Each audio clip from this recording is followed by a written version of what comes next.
We are at the Fonseca Du-Bois Gallery at the Indianapolis Liberation Center, looking at the show Sopa de Letras, curated by Indiana Latino Arts. All the artists are from the 2025 LAMP cohort. I think they all fit together very well. They all have a sense of cultural identity. I personally, as a queer person, just did not want another rainbow themed show.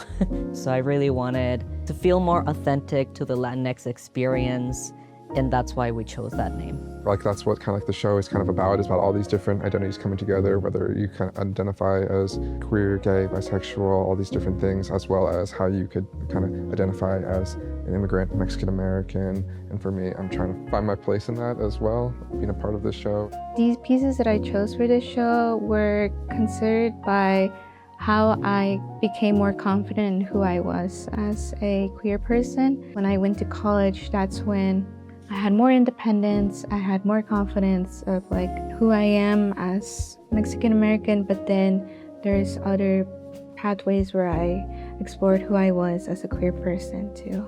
So in my pieces, I mostly explore fat bodies of people of color, and queerness, and how that makes you almost an outlier in society. I think it does come from the fact that I am non-binary and trans. Being so uncomfortable in my body for so long, I was almost gravitated by the fact that some people are so confident in their body. So my piece, Intricate Rituals, it's a risograph print, utilizes reference photos from different wrestling guides. Intricate Rituals is from a piece by Barbara Kruger. It reads, "You construct intricate rituals to touch the skin of other men."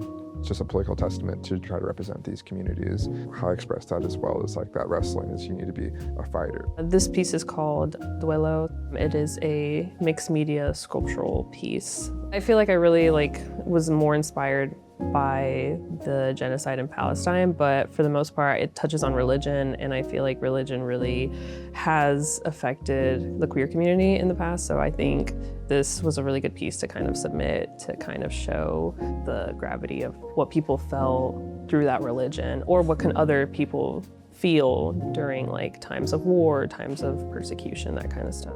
So my piece in the background, Dawn and Dusk, is what you can see in the flyer online. And I just really wanted to explore queer joy. I will say it's been great to be able to hang these pieces up at the Fonseca Du-Bois Gallery, because I've actually not been able to showcase these pieces almost anywhere because of the nudity. To me, a body is just a body.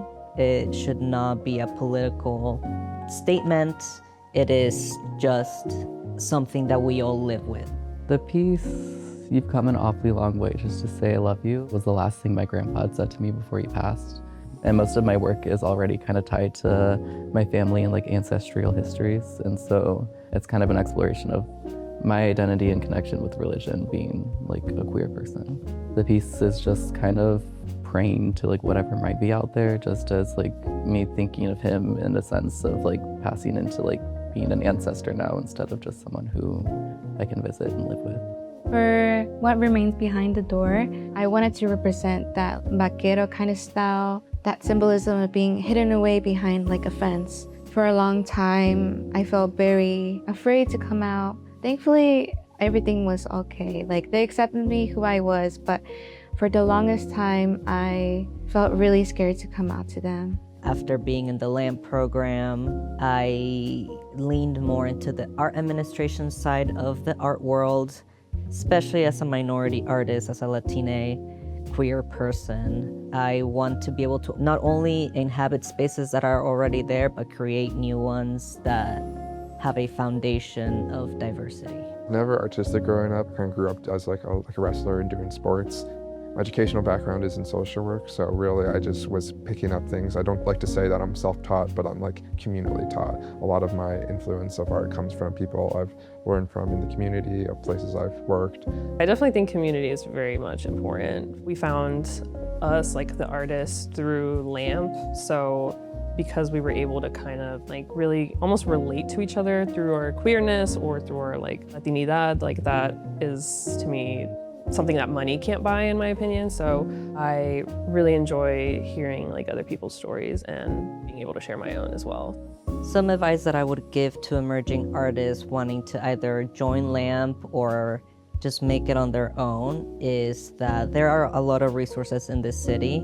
You just need to keep showing up places like here, like the Indie Liberation Center. It is a community that we are building, but you do have to put in the effort. You do have to also show up for other people. I think Indianapolis has a lot of potential, and there are a lot of people in this city that want to see it thrive.